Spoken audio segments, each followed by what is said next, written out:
A normal day unfolds at the two neighboring schools, Kikito and Chidori. Rintaro's gaze drifts toward the windows of the building next door, quietly accepting that the mysteries of the prestigious all-girls school will forever remain unknown to him, especially since the Kikyo girls avoid Chidori boys like the plague. One morning, Sakyo, Sohei, and Ayato get into an argument with two guys from another school. Neither side wants to back down, each blaming the other for getting in their way. Just when things are about to escalate, Rintaro steps in and scares the other group off. It turns out just a look is enough to send them running. He lightly scolds his friends for stirring up trouble, but Suri flips it on him, saying Rintaro was the one who provoked the other guys in the first place. Apparently, they'd mentioned something about Rintaro earlier. As they continue walking to school, Rintaro suddenly remembers where one of them might have seen him before. There had been an incident outside his house, a couple arguing in the street. The girl slapped her boyfriend and stormed off. Rintaro, trying to help, approached the guy to check if he was okay. The poor guy panicked, assumed he was about to get beaten up, and bolted, only to trip and injure himself in the process. His friends listen, unimpressed. Rintaro may be kind-hearted, but with a face like his, most people assume he's ready to murder someone.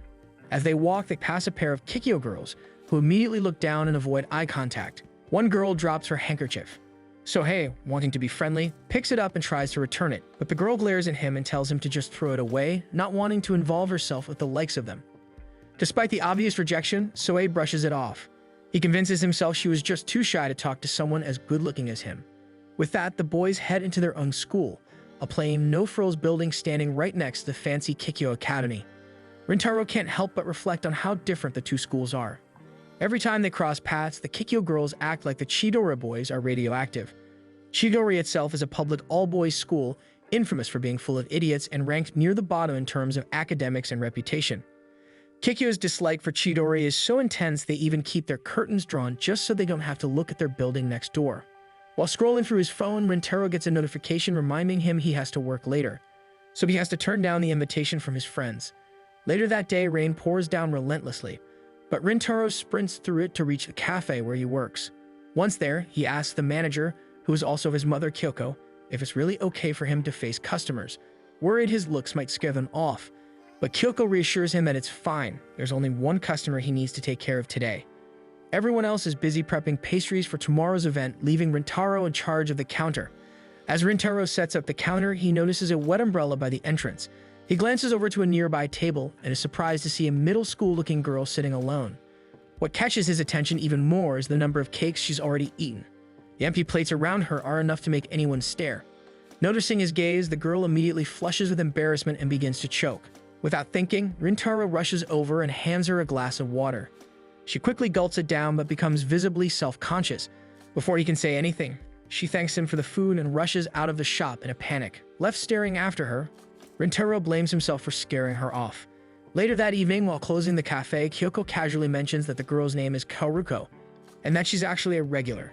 This only adds to Rintaro's guilt, as he worries that she might stop coming because of him. Kyoko, on the other hand, dismisses his self-blame and insists that Kaoruko isn't the type to be scared off easily. With her usual enthusiasm, she declares that cakes are the answer to everything, and that winning Kaoruko back shouldn't be too hard. The next day, Rintaro is still bothered by the incident. During lunch, he finds himself lost in thought, trying to figure out how to apologize or where he might run into her again. When his friends approach, he brushes them off and tells them to go ahead without him. As he walks off, Sohei quietly wonders why Rintaro never opens up about what's really on his mind. After school, Rintaro is lounging in his room when Kyoko bursts in with unexpected news. Kaoruko is at the cafe and wants to speak to him. Still in his casual clothes, he quickly heads downstairs. There he finds her waiting for him. Caught off guard by her presence, he greets her with a bit of awkwardness. Suddenly, she tells him that she'll treat him. To his surprise, he finds himself sitting across from her with a slice of strawberry cake and a drink placed in front of him. Though puzzled, he allows the moment to play out. Kaoruko had apparently come to apologize for her sudden exit the day before. Though he initially tries to refuse the treat, Rintaro notices her stealing glances at the cake. Without a word, he gently slides the plate toward her, offering it back. Despite her initial resistance, the tempting dessert proves too much to ignore. As Rintaro watches her take small, joyful bites, he realizes how surprisingly large her appetite is for someone with such a small frame. When she finishes, Kaoruko explains that she hadn't planned to eat that many cakes. She thought she was alone and safe to indulge, only to be caught mid-binge. What embarrassed her wasn't fear, it was being seen like that. She admits that she had seen Rintaro helping at the cafe before and had always been curious about him. Only then does Rintaro understand she hadn't run away because she was scared. She ran because she was nervous, not because he looked frightening, but because something about him made her heart race. He finds himself thinking about how, on any regular day, most girls would either flinch at the sight of him or look at him with open hostility. Yet Karuko's words had been the complete opposite. The memory of her small confession plays back in his head, and unexpectedly, he feels his face grow warm. Conflicted with the sudden rush of emotions, he stands up and offers to walk her to the station since it's already late. Karuko, realizing how much time had passed, looks surprised but accepts. However, after buying another cake, she decides to walk the short distance by herself, saying the station isn't far. As she walks away, she suddenly turns back. With a smile that seems to light up her entire face, she tells him that she never found him scary, not even once. She thanks him again for the cake and disappears into the night. Unbeknownst to them, two boys standing at a distance observe the interaction, grinning with ill intent. Back in his room, Rintaro stares at cockroaches by his door, burying his face in his arms, his thoughts tangled up. The kindness Karuko showed clashes with the way others usually treat him. All at once, the countless negative comments from his past resurface, remarks that have followed him since childhood. Yet through the noise, Karuko's voice cuts in, soft but sharp enough to leave an impact. For the first time in a while, something in him feels warm. That brief calm is interrupted when Kyoko bursts into his room holding a familiar box. Karuko had apparently forgotten one of her cakes, which Kyoko found left on the street just a short distance from the cafe. Immediately, Rintaro's worry returns. He rushes outside, scouring the nearby streets for any sign of her. He knows it can get dangerous at night and worries that she might have gotten herself in trouble. Not long into his search, he hears his name being mentioned and follows the sound. He finds Karuko cornered by two men. They're asking pointed questions about her connection to him. Rintaro decides to approach them cautiously. Remaining hidden, Rintaro listens closely. The men begin feeding Karuko rumors. They label Rintaro a delinquent, saying his reputation has followed him since middle school. They talk about his current school, calling it a place for troublemakers, and claim that his group of friends is nothing but bad news. Hearing their words crushes something inside Rintaro. He knows Shigori isn't the best school and he isn't perfect, but to hear himself described in such a way leaves him disheartened. But then Karuko responds. She admits the rumors are unsettling, but calmly questions why they judge someone based solely on hearsay. Rintaro perks up at her words. She explains that if they took the time to actually talk to him, they'd see he's nothing like the image they painted. The men refuse, set in their beliefs. Karuko doesn't argue further, but firmly tells them that even if they never speak to Rintaro, they should at least stop spreading falsehoods about him. Judging someone without trying to understand them isn't fair. They release Karuko's arm, but instead of letting her go, one of them raises his fist, ready to strike. Rintaro charges in without hesitation and throws himself between them. Karuko gasps, frozen in shock, as Rintaro shields her with his body. After making sure she's unharmed, he shifts his glare toward the two boys. The instant they meet his eyes, they pale. Terrified, the two quickly back off. Neither dares to look back. Karuko rushes to Rintaro, reaching up toward his forehead, now bleeding from where it struck the wall. She apologizes frantically, blaming herself for his injury. But Rintaro tries to reassure her that the injury wasn't from the punch. He had hit the wall while moving in to protect her, so the injury wasn't as serious as it looked. Then, unexpectedly, he says that the wound was punishment, his own way of apologizing. Deep down, he hadn't believed her words at first, and now she was caught up in trouble just by being associated with him. He lowers his head in a full bow, regret thick in his chest. He apologizes not only for getting her involved, but for underestimating her sincerity. Karuko tries to raise his head, but Rintaro is weighed down by guilt. She had been nothing but kind to him, yet she was the one who suffered. But instead of letting his apology continue, Karuko wipes the blood from his forehead again and tells him something he's never heard before. She doesn't understand why people are scared of him when he's clearly such a kind person. She doesn't accept his apology. Instead, she simply thanks him. In that moment, something shifts. Rintaro, who had long accepted being misunderstood, suddenly finds himself drawn to her words and warmth. He never imagined someone could look at him like this. After years of enduring stares filled with fear or contempt, Karuko's smile feels like a light he had given up on seeing. To ensure she's safe, Rintaro walks her to the station. Once they part, he begins to turn away, ready to go home. But Karuko calls out to him. When he turns back, she's smiling again, inviting him to hang out and eat cake together sometime. Stunned but softened, Rintaro finds himself agreeing. They go their separate ways. Rintaro walks home alone while Karuko waits for her train, still remembering the warmth of Rintaro's protective embrace. The next morning, he arrives at school much earlier than usual, unable to sleep the night before. His thoughts are still full of Karuko. As he stares out the window, wondering when she might pass by the cafe again, something unexpected happens. The curtains on the Kikyo building move. To his surprise, Kaoruko is the one peeking through. For a moment, their eyes meet across the courtyard. Both freeze in surprise. Rintaro quickly pulls the curtains shut, wondering how Kaoruko is in the other building. He had thought she was a middle schooler. Slowly, he realizes Kaoruko is a student at Kikyo, and this discovery may change their dynamic forever. After catching a glimpse of Kaoruko through the Kikyo window, the once quiet school grounds of Chidori begin to fill with students. Shohei starts complaining about how the Kikyo girls keep glaring at him to Rintaro at his seat.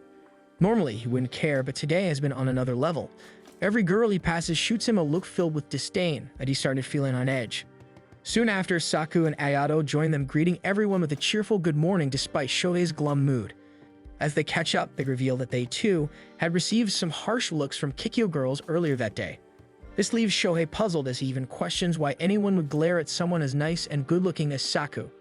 Saku shrugs off the attention but admits that he's never liked how the girls from Kikyo treat them. He's convinced the two schools will never get along.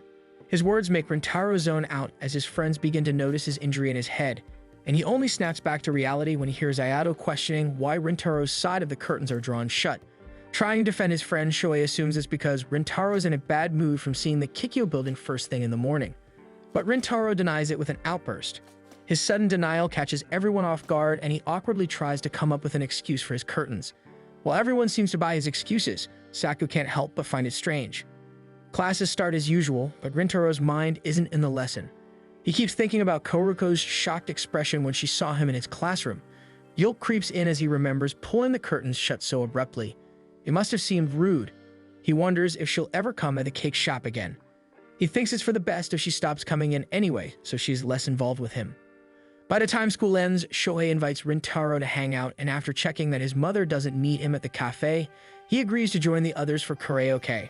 When school ends, their group excitedly leave the building, already discussing what songs to sing and what to eat. But before they can leave the school, they find a huge crowd gathered near the gates. Students are whispering, straining to get a glimpse of something or someone outside. Curiosity gets the best of them, so they also join the group to see what the big commotion about. To Rintaro's surprise, it's Kaoruko. She's standing right outside Chidori's gate, clearly waiting for someone. Rintaro instantly recognizes her and turns away, trying to process everything. In the meantime, Shohei charges ahead and confronts Kaoruko, demanding to know why a Kikyo student is outside their school. Due to his gruff voice, she ends up cowering a little. Despite being caught off guard, Kaoruko honestly answers that she's waiting for someone. Rintaro rushes forward, pulling Shohei back and apologizing for the sudden interrogation. But then, unexpectedly, Shohei starts to tear up, admitting that he's not mad, just jealous. He thought it was unfair that someone from their rundown school had managed to get girlfriend. Suddenly, Kaoruko's friends rush toward her, pushing through the crowd and bumping into Shohei in the process as they try to pull her back toward Kikyo's building. The commotion draws even more attention as a group of Kikyo girls gather by their own gate, whispering and wondering why Kaoruko would come all the way to Chidori's side. Shohei, still annoyed from earlier, steps forward and demands an apology for being shoved aside. One of the girls slaps his hand away with a sharp glare before turning back, hurrying toward their building with Kaoruko and Tao. She glances back at Rintaro, her eyes filled with worry as she is pulled away. Students begin making their way home, and Rintaro and his group head toward the karaoke place as planned. Rintaro trails behind them, lost in thought. A part of him wonders if Kaoruko had really come just to see him, but he tries to brush it off, telling himself she might have been waiting for someone else entirely. His friends glance back at him, only to freeze in alarm. They tell him his expression looks scarier than usual. Rintaro touches his face in confusion, slowly realizing what he's feeling might actually be happiness. Embarrassed, he quickly shakes it off and catches up with the group. At the karaoke place, Rintaro remains distracted as Shohei loudly sings in the background. Saku eventually points it out, asking if something's wrong. Ayato and Shohei nod in agreement as they stop their singing and mentions how off he's been all day. Even showing up with an injury had been alarming. As the others wait for an answer, Rintaro debates whether to tell them the truth about Kaoruko. But in his mind, he already imagines how they'd react. In the end, he lies with a smiles, brushing their concerns aside. Ayato and Shohei don't question him further, but tell them that he can talk to them whenever and pass him the mic for the next song. Rintaro takes the mic, and before the song starts, he smiles at Saku, assuring him that everything's fine. Saku nods and lets it go, deciding to join him in singing. Later that evening, as Rintaro heads home, Rintaro notices the cake shop lights still on, despite it being past closing. Curious, he steps inside, only to be greeted by Kaoruko's warm smile and eager eyes. She apologizes for the earlier scene at the school gates, admitting she didn't expect such tension between their schools. Rintaro stammers, quickly insisting she has nothing to apologize for. Before he can say more, his mother enters and scolds him for making Karuko wait and that he should message her the next time.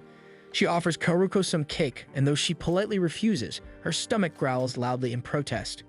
Kyoko bursts into laughter and Rintaro tries to hold back a chuckle. Karuko turns red, but Rintaro invites her to share the cake with him, his voice unusually gentle. Rintaro quietly observes Karuko as she happily takes bites of her cake, clearly savoring each one. Her expression is peaceful, and for a moment, everything feels calm. Between bites, she pauses and asks about Shohei. Rintaro assures her that he's fine, no worse for wear despite the earlier scene. Curious, he asks what brought her to Chidori's gate. Karuko answers honestly that she had gone there just to see him. She apologizes again for causing such a commotion, but Rintaro immediately tries to stop her from apologizing, accidentally blurting out that he's actually happy to know she had waited for him. The words leave his mouth before he can stop them, and his cheeks flare with embarrassment. He hurriedly apologizes for saying something so direct and strange, but Karuko stops him, saying that his words made her happy too and shouldn't be taken back. Their eyes meet and both quickly glance away, blushing. An awkward silence hangs between them, thick with mutual embarrassment. Trying to recover, Rintaro admits that he had been worried Karuko would stop visiting the shop after finding out he was from Chidori. He thought she might not want anything to do with someone like him. To his surprise, Karuko admits that she's actually glad he's from Chidori. She doesn't explain why. Instead, she abruptly stands, saying it's gotten late and she should head home. Before leaving, she turns back with a soft smile, saying she only wanted to get to know him better. But just before she exits, Rintaro catches a glimpse of something else on her face, an expression that feels like quiet regret. Even after she leaves, Rintaro remains near their table, staring blankly as her presence fades. He glances down at her half-eaten cake and feels a pang of guilt, wondering if he said something wrong and if he had hurt her. Just then, Kyoko re-enters the shop and notices Karuko is gone. When she sees Rintaro's grim expression, she panics since it is the first time she's seen him look so down. Without pushing, she leads him back into the home section of the shop. Eventually, he shares what happened. She listens patiently, then gently taps his shoulder before suddenly flicking his forehead in annoyance, scolding him for letting Karuko walk home alone so late. Rintaro, still confused about Karuko's parting words, expresses his frustration. Kyoko stares at him in disbelief, wondering how she raised someone so dense. She tells him plainly he's doing to Karuko exactly what he hates others doing to him, judging her by her school. Karuko had never once hesitated to speak to him, never looked down on him for being from Chidori. Instead, she reached out with nothing but kindness. When Kyoko asks what he thinks of Karuko, Rintaro's mind fills with all the hurtful things people have said about him over the years. He feels unworthy of knowing someone like her.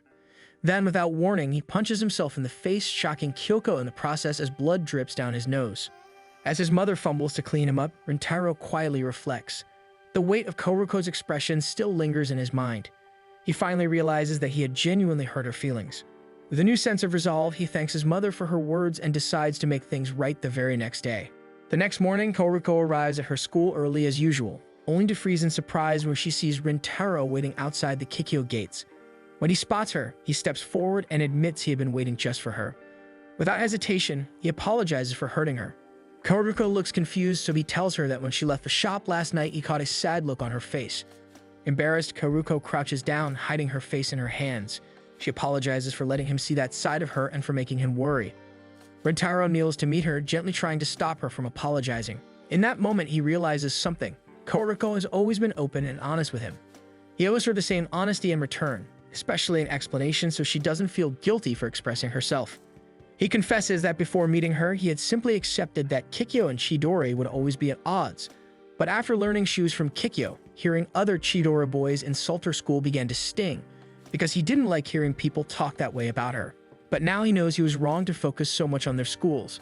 He apologizes again, this time for prioritizing what others might think instead of listening to how Karuko truly felt. He adds that he had meant what he said. It made him happy to know she had been waiting for him. Shocked at first, Karuko's expression slowly softens. Her bright smile returns and she tells him he's forgiven. Then, standing tall, she formally introduces herself once again and does the same for him, this time declaring that their schools don't matter. What matters is getting to know each other for who they really are. Since there's still time before class, Karuko asks for a small favor. She tells him that they should head up to their classrooms and wave at each other from their windows since no one's around to see them yet. Once he reaches his seat, he spots her across the way as she pulls back the curtain. Her face lights up as she waves at him with both hands. He raises his own hand in response. Watching her beam with joy, Rintaro makes a quiet decision that he wants to know more about her and the warm, unfamiliar world she's begun to show him. On a particularly hot day, Rintaro and Shohei decide to head to the staff room in hopes of cooling off. But since students weren't allowed there without a reason, they needed an excuse. Thinking quickly, Shohei decides to ask about the upcoming sports day, claiming he's serious about winning this year. Inside, they pose their question to a teacher, only to be hit with unexpected news that they won't be able to join sports day at all. Shocked, Shohei demands to know why. The teacher bluntly explains that both of them are probably going to fail their midterms and would need to take remedial exams. Shohei protests, saying the results haven't even come out yet. Amused, the teacher decides to give them a chance. If they pass the retake exams and manage to win during sports day, he'll personally treat them to ice cream. Encouraged by the challenge, they return to class, only for panic to set in. Shohei, fully aware of his lackluster study habits, spirals into despair. He turns to Saku for help, but Saku flatly refuses, reminding him that he already tried tutoring them last year, and they still flunked. Meanwhile, Ayato checks on Rintaro, who admits that he isn't confident either. Just then, Shohei dramatically points out that if Saku doesn't help them, he'll end up alone during sports day. Saku doesn't even flinch, saying he's perfectly fine with that. Tooting them out, Rintaro receives a message from his mother Kyoko asking if he could invite Karuko to the cafe since they're running a big discount. Glancing at the Kikyo building across the way, Rintaro realizes Karuko hasn't dropped by the shop in a while. During class, he types out an invitation. After a bit of internal debating, he finally hits send. However, as the school day progresses, Karuko's silence begins to gnaw at him. He wonders if Kikyo students are even allowed to use their phones during class. Eventually, a message comes in and she says she's busy this month and won't be able to make it. Rintaro was surprised by the pang of disappointment he feels, realizing just how much he had looked forward to seeing her. Shohei invites him to the public library to study since their school library doesn't have air conditioning. They find a seat and begin to dig into their material, but despite their efforts, both of them still struggle. Rintaro suggests apologizing to Saku, and Shohei quietly admits he still feels guilty for failing last year, even after all of Saku's help.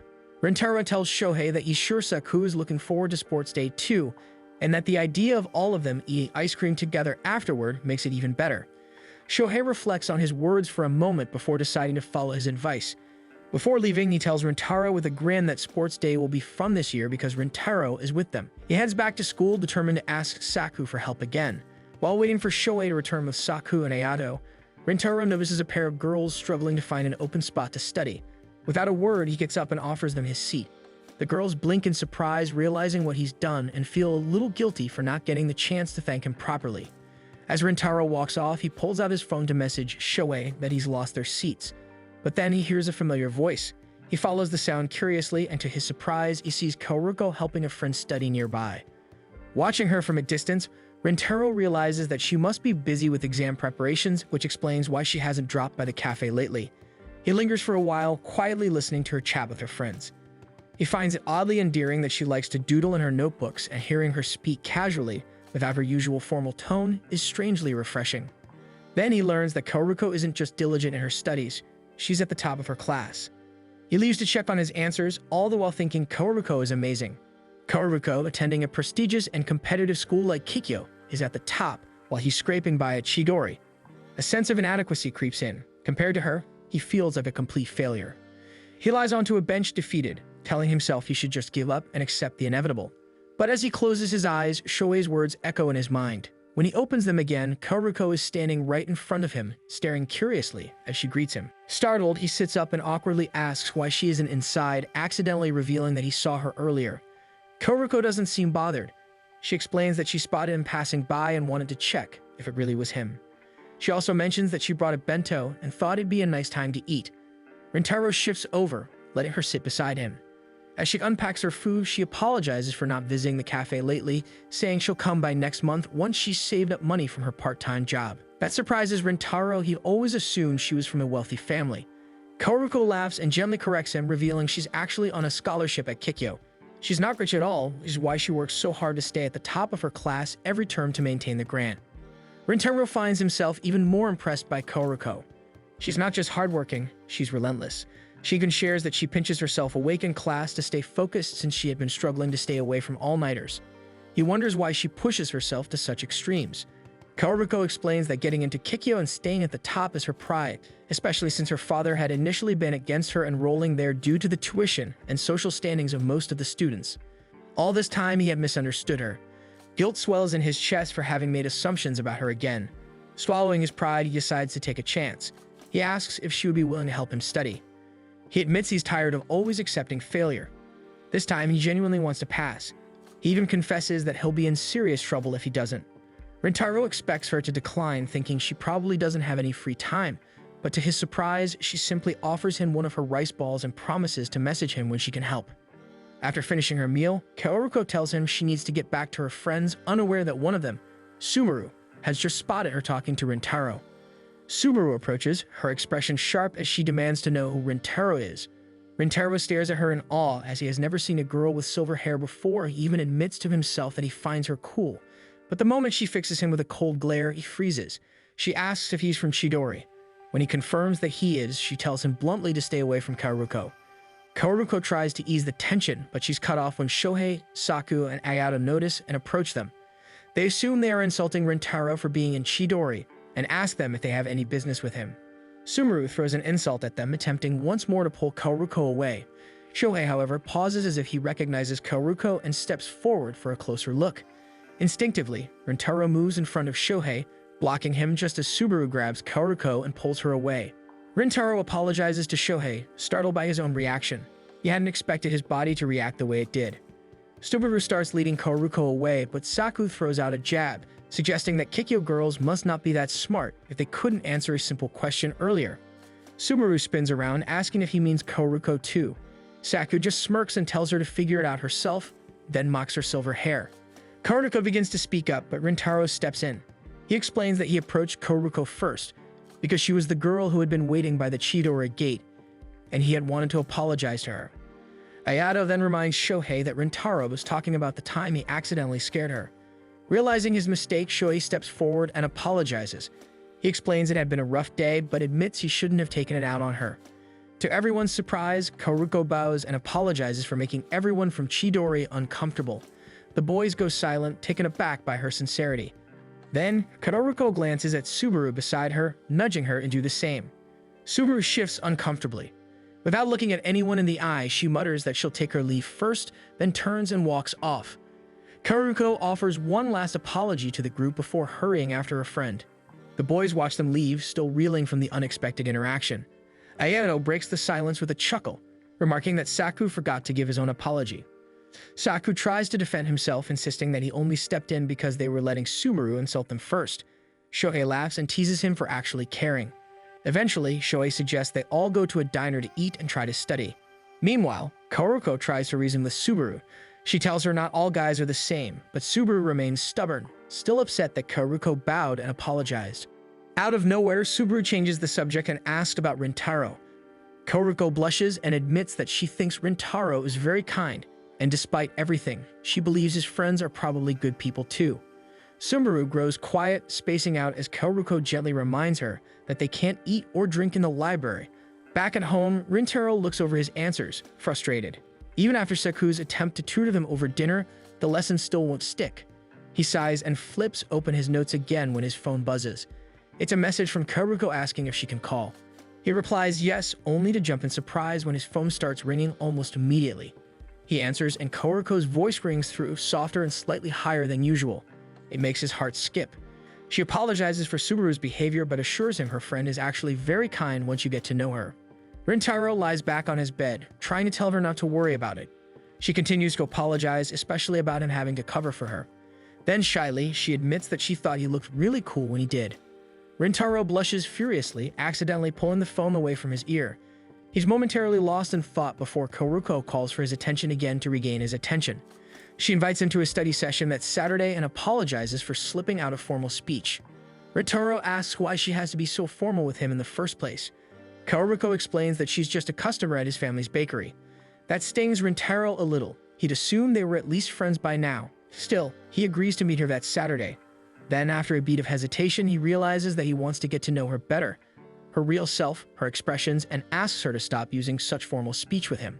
Kaoruko is quiet for a moment, then to his relief she agrees to speak more casually the next time. She wishes him good night and the call ends. Rintaro lies on his bed, face buried in his hands, flustered as he thinks of what kind of expression Karuko probably has. Meanwhile, Karuko is just as giddy, her face red with embarrassment but glowing from the call. Sumeru, sitting alone, gazes at an old photo of her and Karuko from when they were younger. Her expression is unreadable. Saturday finally arrives, and Rintaro wakes up early for his study session with Karuko. He reaches for his phone, staring at their last conversation for a few moments before finally dragging himself out of bed to get ready. On the train ride, a few girls glance his way, visibly uncomfortable due to his height and serious expression. Rintaro doesn't notice, as he is far too preoccupied with the thought of seeing Karuko on a weekend, his mind spinning over what he should say, how he should act, or if he looks too stiff in his clothes. He gazes out the window. The sunlight is gentler today, warmer somehow, and it gives him the odd feeling that something new is about to begin. When he gets off the train, he realizes he's arrived way too early. But as he climbs the steps out of the station, he spots Karuko already standing there. He rushes over, apologizing for making her wait, but Karuko quickly slips into formal speech, claiming that she had just arrived. She then realizes her slip-up and smiles nervously, apologizing, only to notice that Rintaro is speaking formally too. They both fall silent for a beat before Rintaro wonders to himself if she's always looked this cute as she smiles at him for his own slip-up. They make their way to a nearby cafe where Karuko doesn't hesitate to dig into her food, clearly savoring every bite. She admits she's always wanted to try this place. It seemed like a perfect spot to study, and the great food is just a bonus. She urges Rintaro to eat as well, snapping him out of his daze. He had been too distracted watching her enjoy her meal since he notes this is when he notices she is happiest. He finally takes a bite and is surprised by how good it is. Once their plates are cleared, Karuko gets her notes ready and announces it's time to study. They decide to start with math, and Rintaro can just ask for help in other subjects when they are done.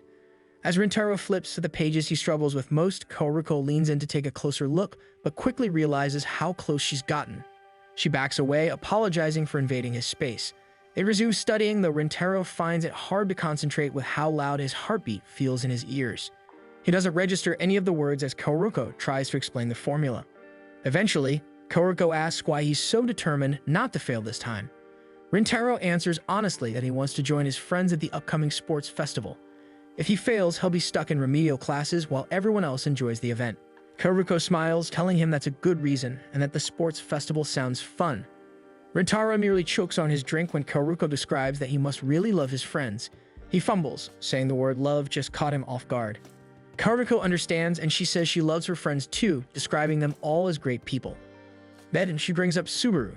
She's been with Karuko since childhood and often gets misunderstood. Her harshness stems from an incident with some boys years ago. That's why Rintaro not judging Subaru had meant so much to her. She gives him a dazzling smile and apologizes for babbling, since their agenda for the day is actually to study and not chat. Rintaro feels his entire face and neck warm, an unexpected happiness crawling into his heart. When the sun sets, they decide to leave the cafe, both happy with their progress.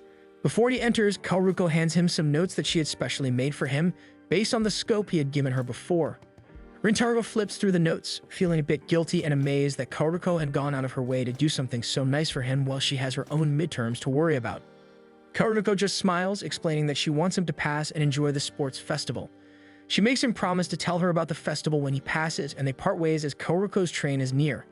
Rintaro feels encouraged to study and tries to head inside the station to begin, but gets stopped by Subaru, who grabs his hand and asks if they can chat for a bit. Rintaro finds himself in another cafe, wondering what Subaru wants from him. She had brought him here, but has yet to say another word, leaving him in uncomfortable silence. Finally, Subaru speaks, asking if Rintaro is Karuko's boyfriend. This makes him drop his coffee in shock, accidentally spilling some on his hands. Subaru hands him a handkerchief, which he accepts after a few moments. She puzzles him as she seems very different from the last time they had met. He briefly wonders if Subaru actually hates him. Subaru then asks for his name and properly introduces herself as Karuko's classmate. Rintaro recalls her last name being mentioned the last time Karuko had tried to wait for him by the gates. He suddenly feels thankful that Subaru wasn't present during that time, since the scenario might have played out differently if she were. Subaru reminds him of her earlier question, and he quickly denies being Karuko's boyfriend, finding it hard to describe their exact relationship since they had never confirmed that they are friends or still just acquaintances. After finding out that Rintaro and Karuko haven't known each other for very long, she calmly asks him to stop seeing Karuko. He tries to explain himself that despite being from Chidori, he is more than his school and has a life outside of it. Subaru stops his explanation, saying that she is aware and believes he may even be a good person based on how he handled the situation in the library. She apologizes for her actions that day, stating that she had panicked as she has issues with Chidori and boys in general. However, she is more worried about Karuko being seen with someone from Chidori, as there are people in Kikyo, like the teachers, who hate Chidori students even more than Kikyo students do. She fears that if the teachers find out, Karuko's scholarship could be in danger. As Rintaro asks why Subaru is so concerned for Karuko, a boy suddenly tumbles over near their table. Subaru is the first to spring up, helping him to his feet and even retrieving his toy from the floor. The boy stares in awe at Subaru's silver hair, blurting out how amazing it looks. With a grateful smile and a wave, he thanks Subaru and walks off with his mother. Returning her attention to Rintaro, Subaru explains that Karuko was another person who had said nice things about her hair. Karuko had once saved her from bullies when they were young. Back then, Subaru's unusual hair color made her a target, especially for cruel boys. Karuko had stepped in, defended her, and never left her side after that. Because of that moment, Subaru considers Karuko her hero and has devoted herself to protecting her ever since. Her voice cracks as she tells Rintaro that he doesn't truly understand Karuko, her struggles, her hard work to earn and maintain her place at Kikyo. She admits that she's aware of her protective methods may push Karuko away in the future, but she's willing to risk being hated if it keeps her friends safe and happy.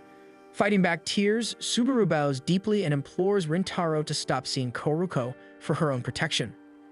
Rintaro is momentarily overwhelmed. He recalls every insult he's ever heard about Chidori's students, as well as the hate Chidori has given Kikyo. It all fades when he remembers how Karuko smiled at him despite it all, telling him she wanted to know more about him. His resolve hardens and he firmly tells Subaru that he will continue seeing Karuko. Gently raising her head, Subaru's expression shifts from anguish to understanding. She had a feeling he wouldn't agree to her request. She had seen him earlier with Karuko, and the two of them had looked happy in each other's company. Rintaro offers a sincere apology to Subaru for causing her distress, places some money on the table, and leaves her to her thoughts. Subaru remains seated, guilt and defeat washing over her as she wonders what to do next. On the train ride home, Rintaro tries to study the notes Karuko gave him, but his mind won't settle. He lets out a frustrated sigh, and the two passengers beside him immediately tense, half expecting his irritation to be directed at them. He thinks back to Subaru's dedication and admits silently to himself that she's an impressive person. Her fierce loyalty to Karuko makes him wonder if he has anyone in his life he cares for so deeply. When the train stops, two girls board, scanning for seats. Rintaro stands and offers his spot to both of them without a word. The girls exchange surprised glances and whisper among themselves since they recognize him as the same one who had offered his table in the library. They approach him hesitantly and thank him for giving up the table in the library. It takes Rintaro a moment to even recall the incident, but then he remembers. He stares at them, surprised that they not only remembered but also went out of their way to thank him for something he had nearly forgotten. When the girls thank him again and apologize for disturbing him, Rintaro asks if they were able to get any studying done. At first, they appear intimidated by his serious demeanor, but eventually they nod and say they did. A gentle smile spreads across Rintaro's face as he tells them he's glad, then walks away. The girls watch him go, quietly amazed that he's a nice person despite his scary looks. Rintaro walks through a different train car, reflecting on their interaction. He finds their gestures sweet. He imagines how nerve-wracking it must have been for them to approach him, yet they still did so, determined to show their gratitude. His thoughts drift to Karuko and how she always made a point to thank him, even for the smallest gestures. He begins to understand how someone like Subaru, cautious and guarded, became friends with someone like Karuko. He realizes that Karuko's warmth must have pulled Subaru in, just as it had with him. His mind circles back to Subaru's tearful request. Refusing her had been honest, he couldn't deny how he felt about Karuko. He didn't regret the decision, but now he questions whether it had truly been the right answer. Days later, the midterm results are handed out at Chidori High. As their teacher begins calling names for the final subject, tension rises. Everyone assumes Shohei and Rintaro had failed, until the teacher raises both hands, announcing that they had actually passed. The classroom erupts in celebration, classmates wrapping ribbons around them labeled "did not fail," and even staging a fake interview to ask how they feel. Shohei states that studying ruined his eyesight, while Rintaro pauses before quietly saying that he is truly happy. His words are so earnest that some classmates tear up. Their teacher tries to hide his emotions but ends up weeping openly. Even those who failed encourage them to win at the sports festival on their behalf. In the middle of it all, Shohei and Rintaro call attention to Saku, thanking him for tutoring them. Saku brushes it off, embarrassed, but the class quickly gathers around him, praising him until he becomes even more flustered from the attention. Rintaro stays in the seat he was put in for the interview, staring down at his test score, a deep happiness blooming in his chest. He instinctively reaches for his phone to text Karuko, but stops, remembering Subaru's warning. He freezes mid-action, thumb hovering above the screen. Just then, Saku, chased by classmates, slams into Rintaro's desk, knocking it over. As Saku bends to pick up the mess, he notices Karuko's notebook has fallen open.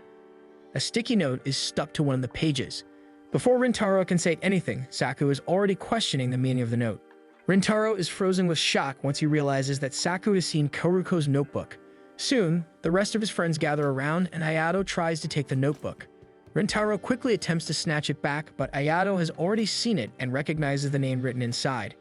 He suddenly recalls Subaru calling Karuko by her name in the library. Saku begins to question whether Rintaro's excuse for approaching Karuko that day was the real reason. Tension begins to build in the room, drawing the attention of their classmates, who watch closely to see if a fight might break out between Saku, Rintaro, Ayato, and Shohei. Saku starts asking more questions, while Rintaro struggles to find the right words, unsure if he should tell the truth about Karuko. In the end, he simply says he doesn't want to talk about it now. Before anyone else can react, their teacher approaches and tells them to clean up, reminding them that class is about to start. As the others begin tidying up, Shohei senses the tension and drags Saku away, hoping to calm him down. Rintaro quietly apologizes to Ayato, and Ayato quickly forgives him. Still, Rintaro can't help but feel bad about how things were left with Saku. After school, Rintaro heads straight home, immediately scolding himself for being careless enough to leave the notebook where it could be seen. Thinking about the note Karuko had left inside, he remembers that he still hasn't properly thanked her. Meanwhile, Karuko is studying when her phone alerts her to a message. She opens it to find a text from Rintaro thanking her for all her help as he managed to pass all his exams and credits it all to Karuko. Her cheeks warm at the message, and she happily replies that he deserves some of the credit since he had worked hard. She ends her message by telling him to enjoy the sports festival. Rintaro reads the reply, but Subaru's warning resurfaces in his mind. He chooses not to respond and switches off his screen. Karuko notices the message has been read and dreamily wonders what kind of events Rintaro will enjoy at the Chidori Sports Festival. The following day, Shohei and Ayato worry about the situation between Rintaro and Saku. Ever since the notebook incident, the two have been ignoring each other. Ayato turns to Shohei and tells him that it's his turn to step in, since it was Rintaro who helped him and Saku make up the last time.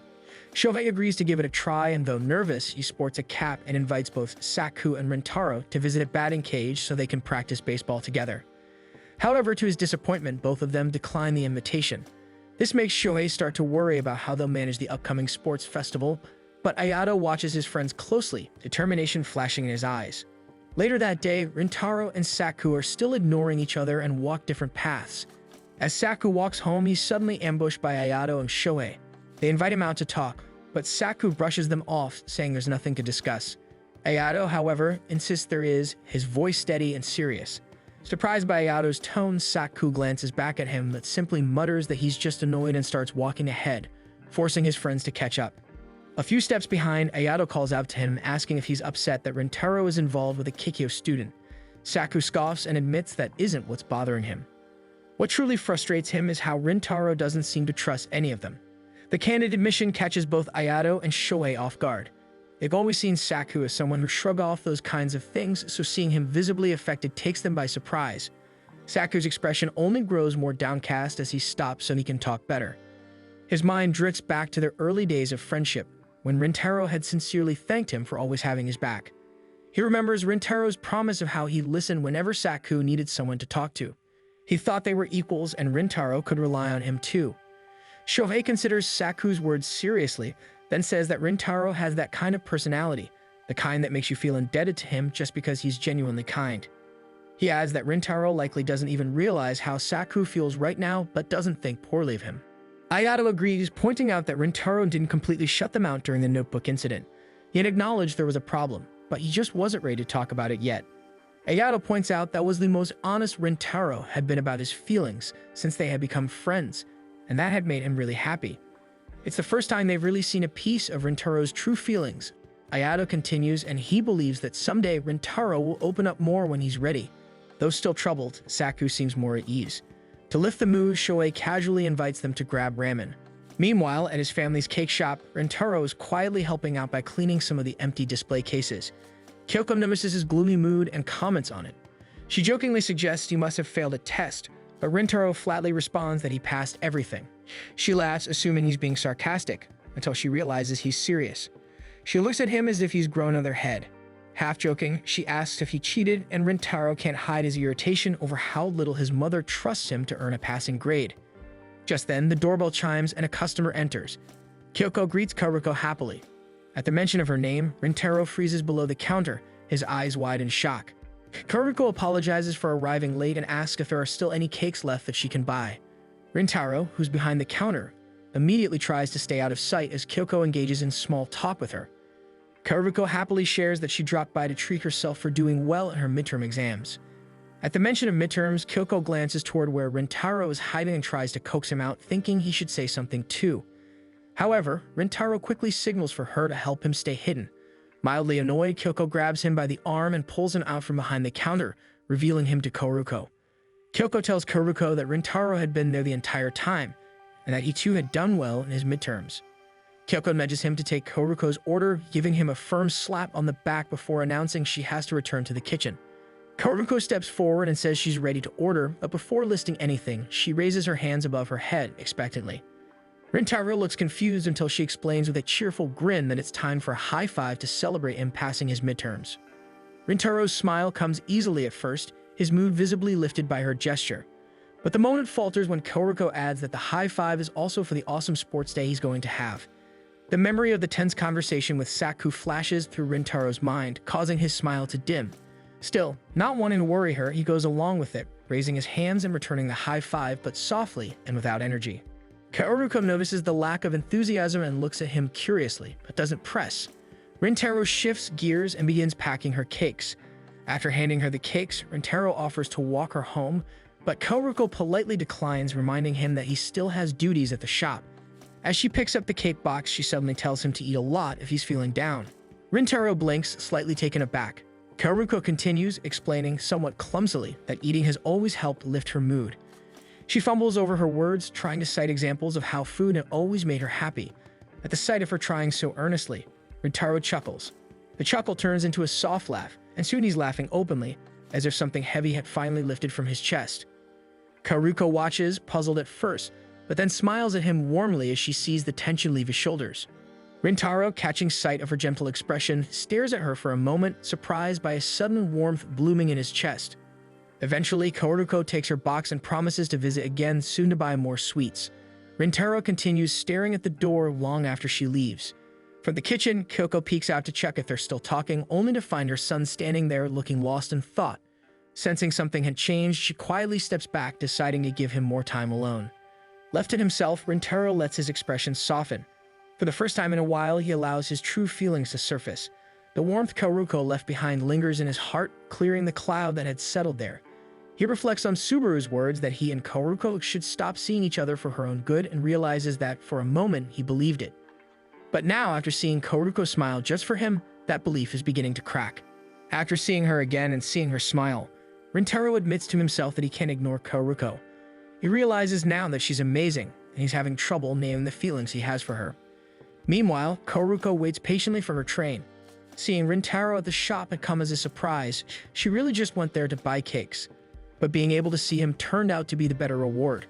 She thinks back to his laugh, finding it cute and feeling glad she managed to get such a positive reaction out of him. Her thoughts linger on their high fives, slightly worried about how he had returned it. She pulls out her phone and reopens their last conversation about the sports festival. She wonders if she should have asked if something was bothering him. Suddenly, her phone pings, drawing her attention to a new message. Back at Rintaro's place, the shop is already closed. He enters the house's kitchen, where Kyoko is preparing dinner. He notices the food looks a little more special than usual. Rintaro takes a bite and is surprised at how good it tastes. Kyoko finally admits that it's a small celebration since he managed to dodge a failing grade. She says that he's been working hard lately, so she figured he deserves some credit. Rintaro flatly says he got a 100 on one of his exams, prompting Kyoko to flick his forehead. She checks his results, still shocked at how decent his scores turned out. She says she's genuinely happy, not just because he passed, but because he's finally making an effort. She recalls how easily he used to give up as a child. More than anything, she's happy about his change in attitude. She then tells him that she knows there's something else bothering him, but she won't push since she believes he'll act on it when he's ready. She brings up how he managed to make amends with Karuko before. At first, she was worried, but after seeing how he punched himself and ran out the door, she was reminded that she raised a son who's hard on himself but always tries to do what's right. As she stands up from the table, she tells Rintaro that all she wants is for him to stay happy. Elsewhere, Subaru sits at the old playground she used to visit as a child. She remembers how Kaoruko defended her when they were younger. Soon, Kaoruko arrives and apologizes for making Subaru wait. Kaoruko takes a look around, recognizing it as the same park from their childhood. She then asks Subaru what she wanted to talk about since they were going to see each other at school the next day anyway. Subaru admits that it isn't something she can talk about at school. She takes a breath and quietly says that she talked to Rintaro. In her memory, Subaru remembers how she cried fat tears because she was worried when Kaoruko fell from the monkey bars. Kaoruko, on the other hand, had been all smiles and completely fine from the fall. She tried to reassure Subaru, explaining how obsessed she is with hanging upside down lately, which makes Subaru cry even louder with how scary it is. Sniffling, she had made Kaoruko promise to stop doing dangerous things, and Kaoruko had agreed, wiping Subaru's tears away as she promised her that she would be more careful and that Subaru was a kind person for telling her that. Subaru cries at the memory and looks into the distance, where she sees another memory just off to the side. A younger Kaoruko's form is clear in her mind. She remembers that Kaoruko had always been cute, small, kind, and beautiful. But Subaru also acknowledges that beneath all that, Kaoruko had been stubborn and strong, so strong that Subaru considers her to be her hero. She walks up to Kaoruko and hugs the small form of the younger Kaoruko from behind, quietly wishing she could be more like her.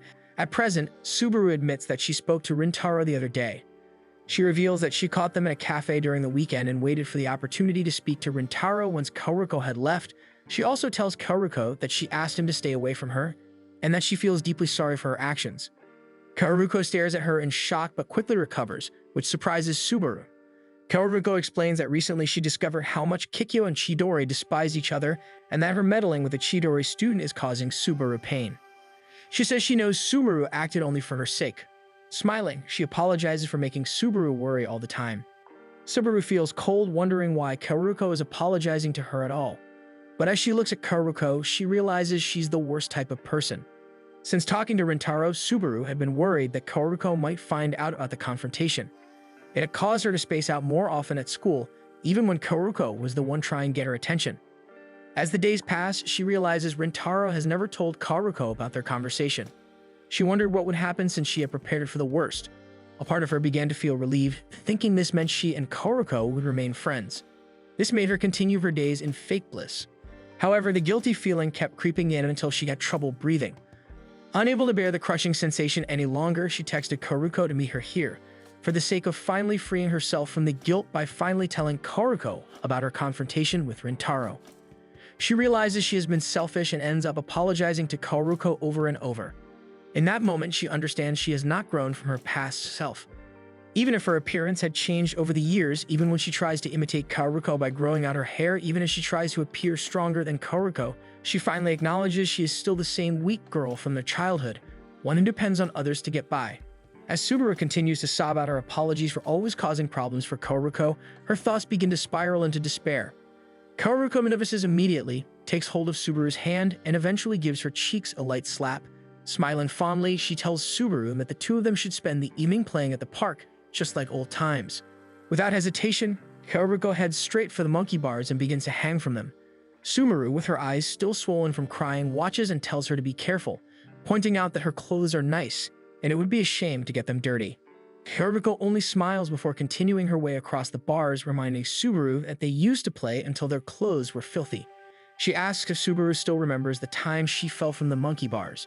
This time, Kaoruko admits that it had really hurt since she had fallen face first onto the ground, but she had cheered up because of Subaru's words. Apparently, in Subaru's panic back then, she had tearfully begged Kaoruko to send all her pain to her so Kaoruko wouldn't have to feel it.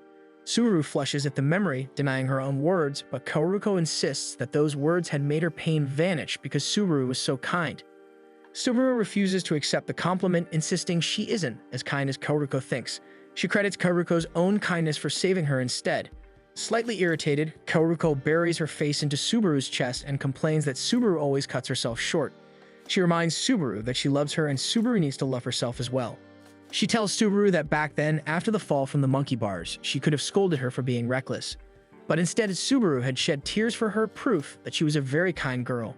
Kaoruko admits that knowing someone truly cared about her had made her incredibly happy. As they grew up, having Subaru by her side has continued to make her happy because she knows Subaru will always be there to support her. She hugs Subaru, telling Subaru she hopes she will one day see herself in that same light. Moving toward the slide, Kaoruko announces that she will keep reminding Subaru how much she loves and values her until Subaru finally believes it. Subaru watches her as Kaoruko slides down, realizing how honest Kaoruko is. Even as a child, she had never hesitated to speak her mind when she defended her from bullies. Meeting her at the bottom of the slide, Subaru suddenly embraces her. She explains in detail what she had told Rintaro and apologizes for not asking first. Now she wants to know what Kaoruko wants to do. Returning the hug, Kaoruko apologizes, admitting that she still wants to see Rintaro. This prompts Subaru to ask if Kaoruko actually loves him. Without hesitation, Kaoruko replies that she does and that she's serious with her feelings. Subaru smiles at the confession and decides to tell Kaoruko Rintaro's response to her request. When Kaoruko learns that Rintaro had refused to stop seeing her, her eyes widen in shock.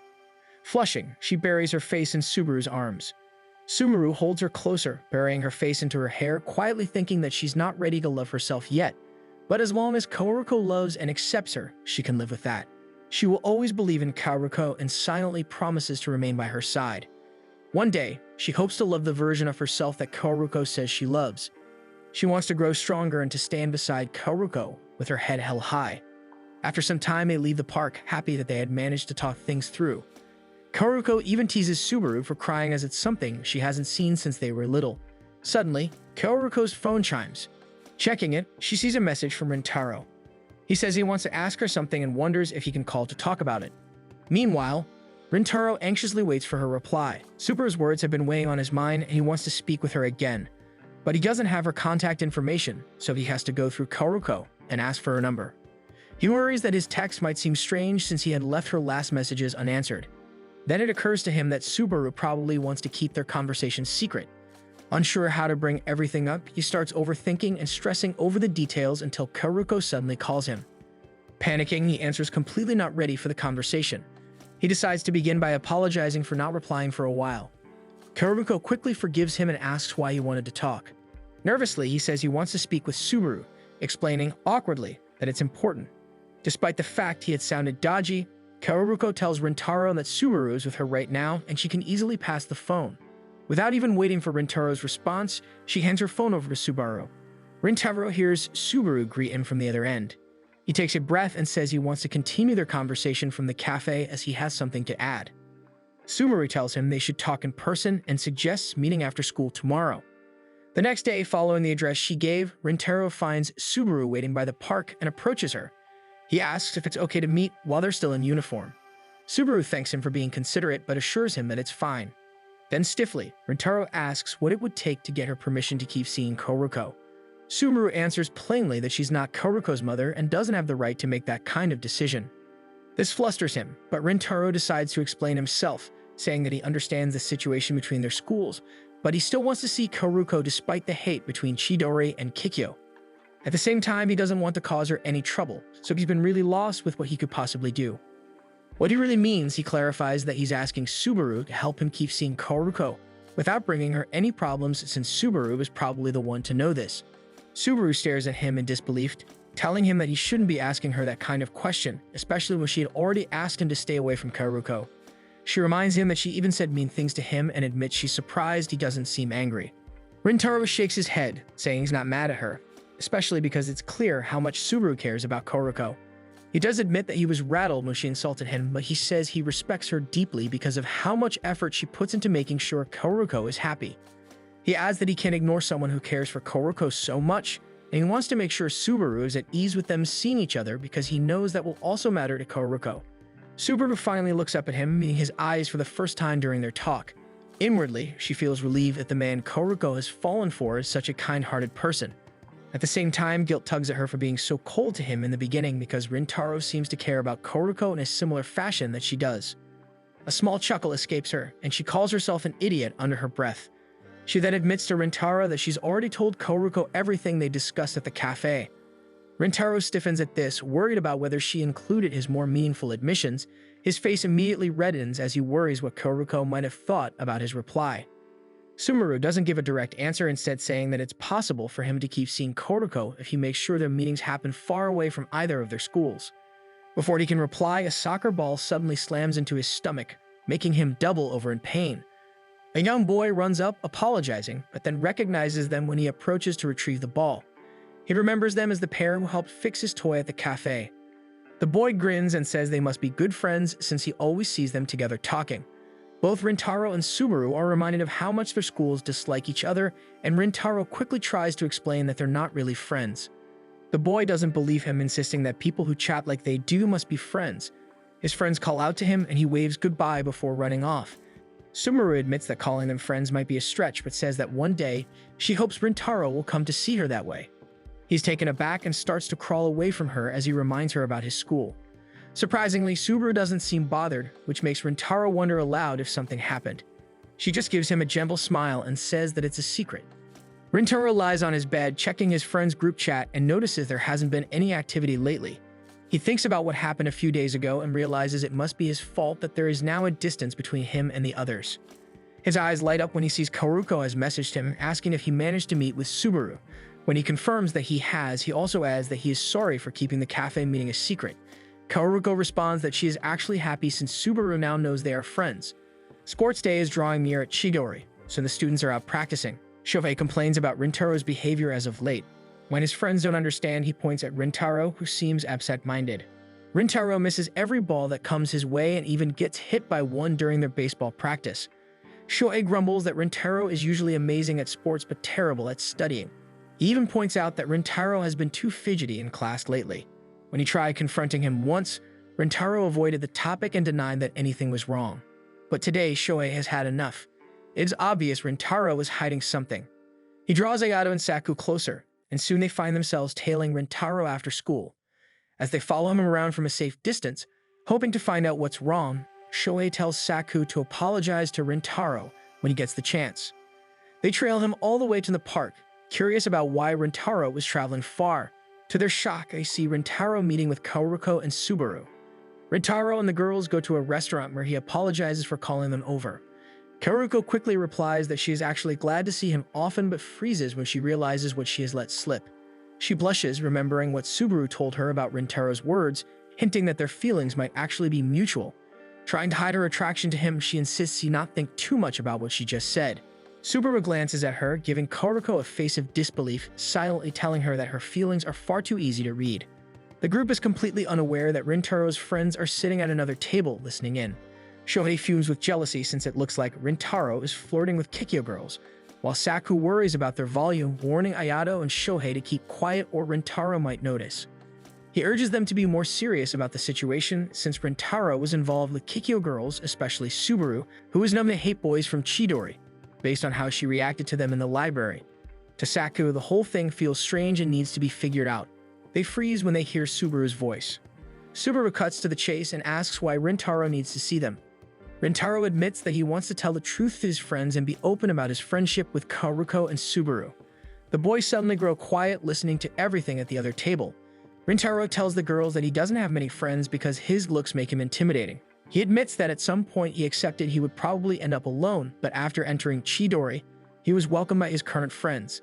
Thanks to them, he feels like he finally has a place where he truly belongs since his 3 friends have stuck with him for a long time now. He tells the girls that he admires the type of friendship Koruko and Subaru share, since they both trust and protect each other. He admits he wants a similar relationship with his friends and that he doesn't want to give up on their bond, especially since Koruko taught him not to give up so easily on things. So he wants to not give up on his friends and trust them to keep Koruko and Subaru a secret from their respective schools. He apologizes again, bowing deeply, knowing this might put both Koruko and Subaru in trouble if word got out they were involved with him. To his surprise, both are happy that he wants to tell his friends about them. Subaru is even grateful that he considered her feelings before making a decision. Koruko adds that if Rintaro trusts them, then she will also put her faith in him. She even says she's open to the idea that all of them could become friends one day. The suggestion makes Subaru worry, but Rintaro feel warm. Rintaro and the girls stay out until late in the evening and he offers to walk them to their station. Out of nowhere, Subaru lags slightly behind but suddenly blurts out that she wants Rintaro to introduce them to his friends someday. She explains that she deeply wants to apologize for her words and actions at the library. Rintaro smiles and promises to do it someday. Suddenly, a group of men approaches and asks to speak with him. The man with blonde hair mockingly apologizes for his junior's actions, which confuses Rintaro. Karuko notices two other men hiding behind a tree and signals for Rintaro to look. Rintaro instantly recognizes them as the same men who had tried to harm Karuko. He realizes they must have run to their seniors and are now back for revenge. Trying to avoid trouble, Rintaro speaks politely and excuses himself and the girls so they don't have to fight, but more men block their path when they try to leave.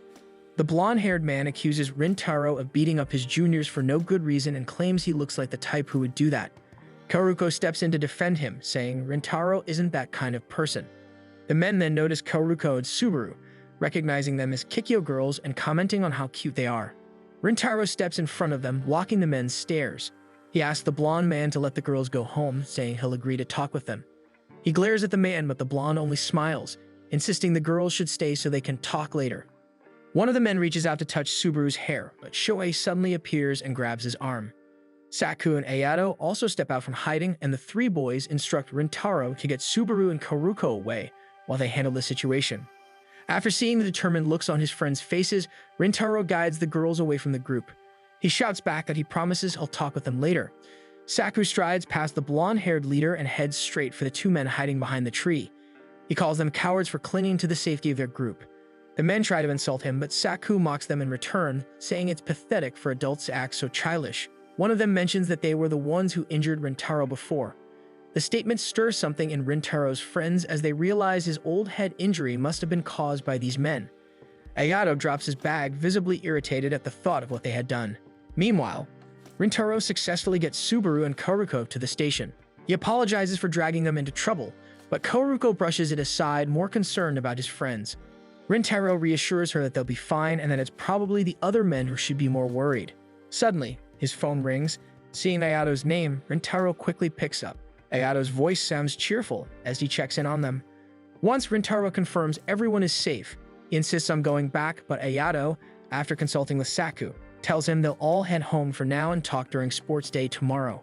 Rintaro hangs up and tells the girls his friends are fine, though they remain confused by how quickly things turned out that way. Elsewhere, Shohei looks over the defeated men sprawled on the ground and compliments Ayato's skill. Ayato admits that while he's a pacifist, he has no hesitation when it comes to defending his friends. One of the men stirs, trying to get up, and Ayato calmly steps forward.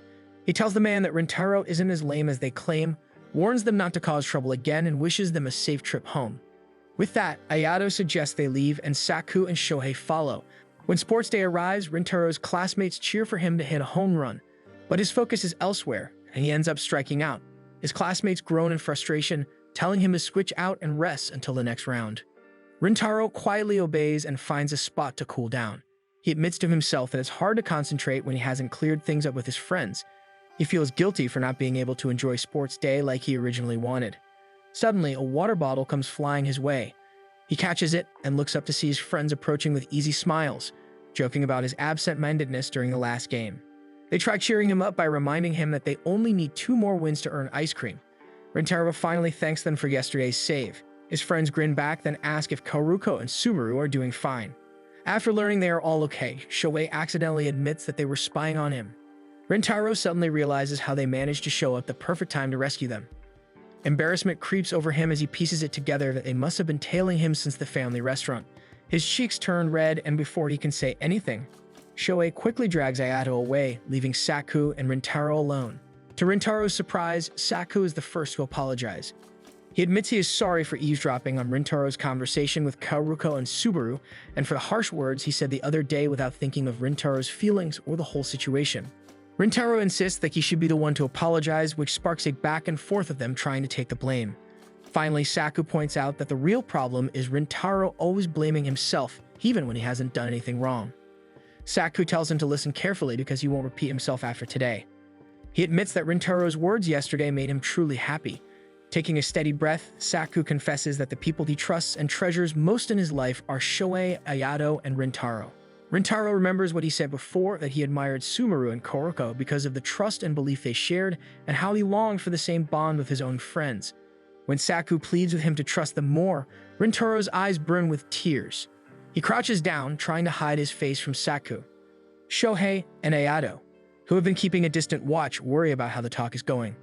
But when they catch sight of Rintaro and Saku together, they smile, reassured that everything will turn out fine. The group returns to the baseball game.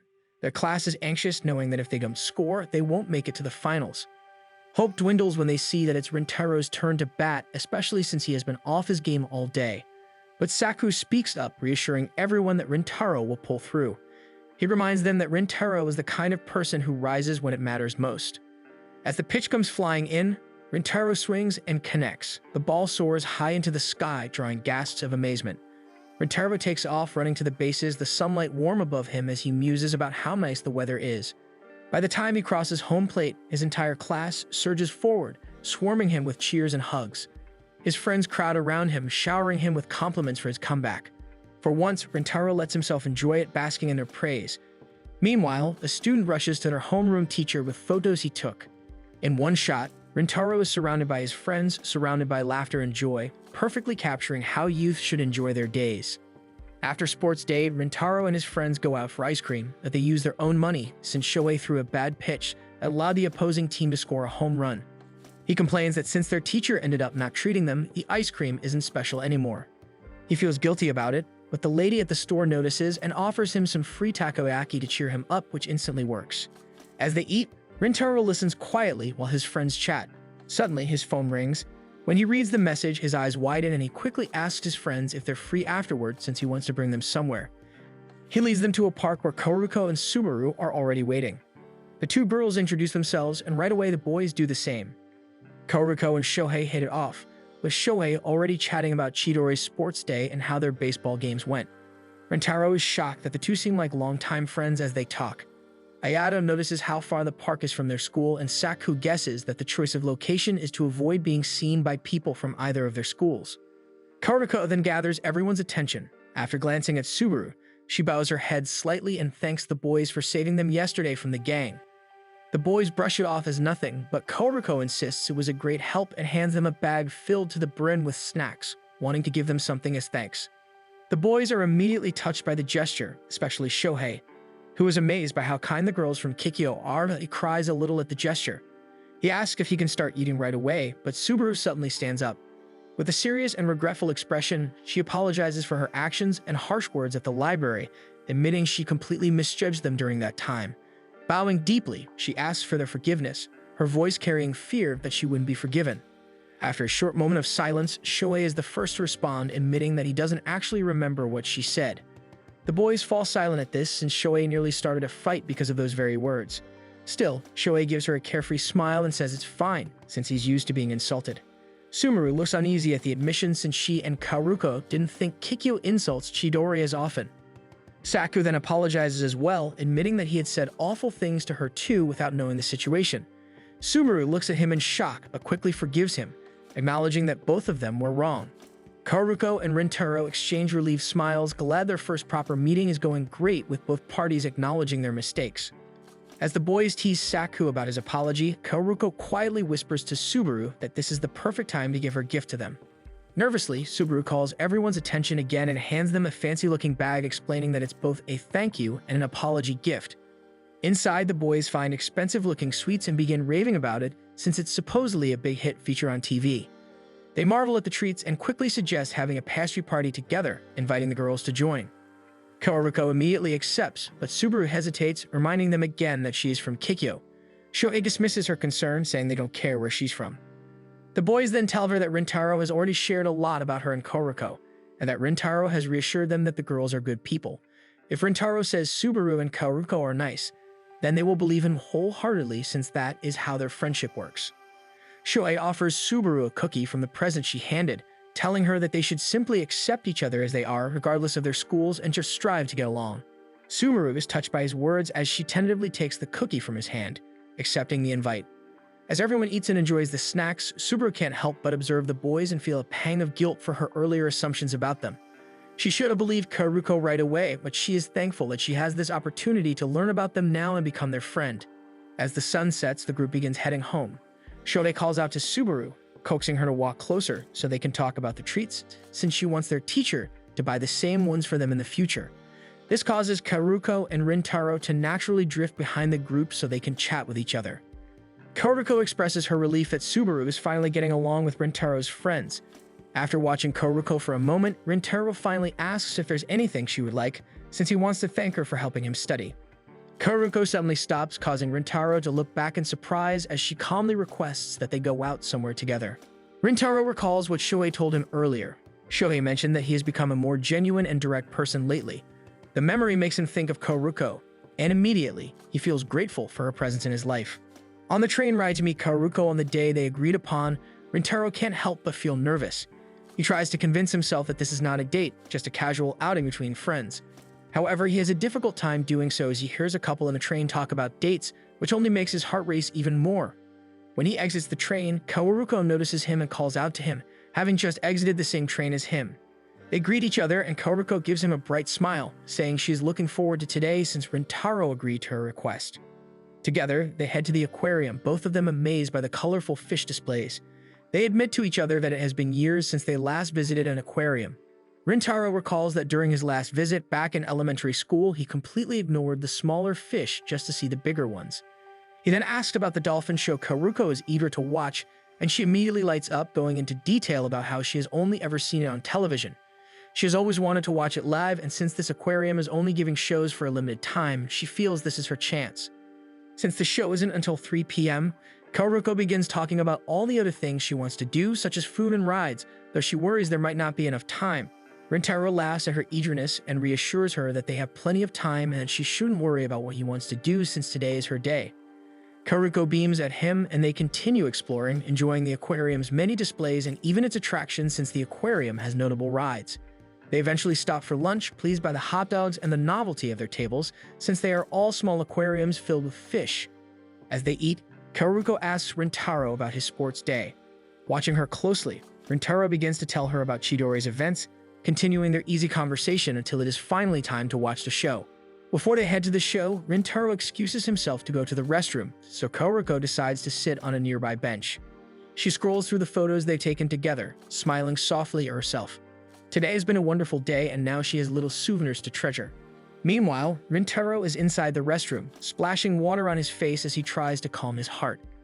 Koruko looks so cute today that every time he glances at her, it races uncontrollably. He wonders if she's truly having a good time, but reassures himself when he remembers her constant smile throughout the day. A sudden warmth spreads through him, confusing him even more, though he quickly snaps out of it when he recalls that the dolphin show is about to begin. When he exits, Rintaro sees Koruko with a young girl clutching her side. Koruko explains that she noticed the girl wandering around looking lost and decided to approach her. It turns out the girl is looking for her parents. Koruko introduces herself, and then the girl notices Rintaro and flinches slightly. Koruko gestures toward Rintaro, who lowers himself to the girl's level, so he doesn't look intimidating as he introduces his name. Koruko gently asks where the girl last saw her parents, and upon hearing it was near the shark exhibit, she offers to head there to look for them. She asks Rintaro to stay with the girl, whose name is Mika, in case her parents circle back to where they are. As Koruko leaves, Mika clutches Rintaro's shirt. He reassures her that they'll wait together, suggesting they sit and relax. Agreeing to rest her legs, she sits with him. Mika apologizes, feeling guilty for ruining what she assumes to be his date with Koruko.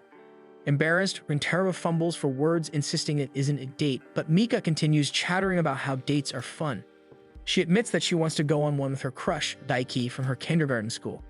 With a bright smile, she gushes about how happy she feels whenever he smiles, chattering about how amazing he is in sports and his big appetite. Rintaro freezes at her words. The warmth he felt earlier returns, and suddenly, his own feelings toward Koruko begin to make sense. Before he can dwell on it further, Koruko calls out their names as she hurries back with two adults in tow.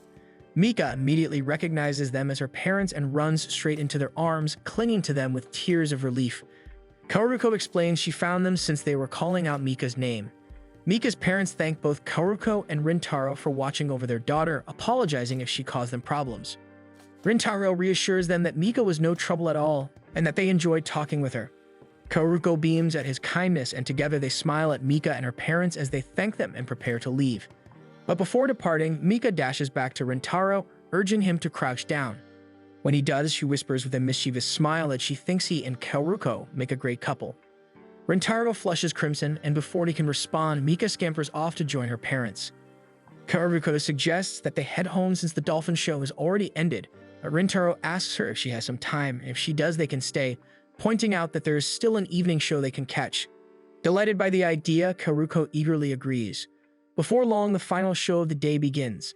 They enter the venue that slowly fills up and take their seats as the announcer welcomes the audience.